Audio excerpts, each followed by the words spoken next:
Friends, ఇప్పుడే అందిన వార్త. ఏపీ ప్రజలకు గుడ్ న్యూస్.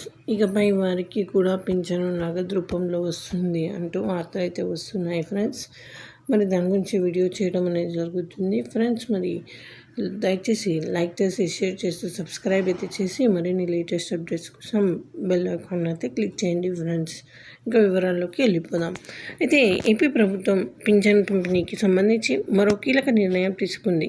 ఇప్పటికే ఒకేసారి పింఛన్ పెంచి నగదు పంపిణీ చేస్తున్న ప్రభుత్వం తాజాగా ఒక మంచి నిర్ణయాన్ని తీసుకుందని చెప్పవచ్చు. ఈ మేరకు జిల్లా కలెక్టర్ల సమావేశంలో తన నిర్ణయాన్ని సీఎం చంద్రబాబు ప్రకటించారు. త్వరలోనే కొత్త కార్యాచరణకు సంబంధించి ప్రక్రియ పూర్తి చేయాలని కూడా సీఎం ఆదేశించారు. రాష్ట్ర వ్యాప్తంగా ఇప్పటికే సామాజిక పింఛన్లను కూటమి ప్రభుత్వం పక్కాగా అమలు చేస్తున్న విషయం తెలిసిందే. ఎన్నికల సమయంలో ఇచ్చిన హామీ మేరకు పింఛన్ పెంచడంతో పాటు 3 నెలలకు 1000 చొప్పున కూడా అదనంగా కలిపి వృద్ధాప్య పింఛన్ను పంపిణీ చేశారు. అలాగే దివ్యాంగులకు కూడా పింఛన్ 6000 రూపాయలు అందజేశారు.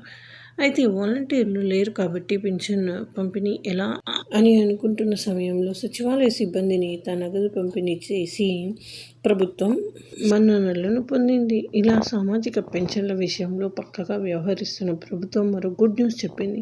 తాజాగా మరో 2 రోజుల పాటు జిల్లా కలెక్టర్ల సమావేశంలో సీఎం చంద్రబాబు శుభవార్త చెప్పారు. రాష్ట్రంలో తల్లిదండ్రులు లేని చిన్నారులకు పింఛన్ పంపిణీ చేసేందుకు ప్రభుత్వం సిద్ధమవుతోంది. ఒంటరి చిన్నారులకు ప్రభుత్వం అండగా ఉండాలన్న ఉద్దేశంతో సీఎం చంద్రబాబు ఈ నిర్ణయం తీసుకున్నారు. రాష్ట్ర వ్యాప్తంగా సుమారు 6 లక్షల మంది ఒంటరి చిన్నారులు ఉన్నట్లు అధికారిక లెక్క ఉండగా మరో 3 నెలల్లో పక్కా సమాచారంను ప్రభుత్వాన్ని అందజేయాలని సీఎం ఆదేశించారు.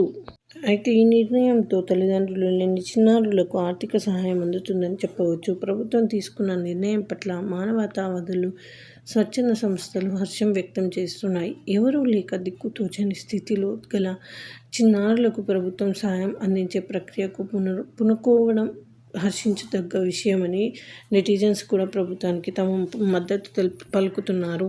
మరి మీ దృష్టిలో కూడా ఇలాంటి చిన్నారులు ఉంటే వారికి కూడా ప్రభుత్వం చేపట్టబోయే కొత్త నిర్ణయాన్ని తెలిపి భరోసా కల్పించండి. ఈ సందర్భంగా CM Chandrababu netizens thank you CM sir అంటూ ప్రశంసలు కురిపిస్తున్నారు. సో ఇది ఫ్రెండ్స్, థ్యాంక్స్ ఫర్ వాచింగ్.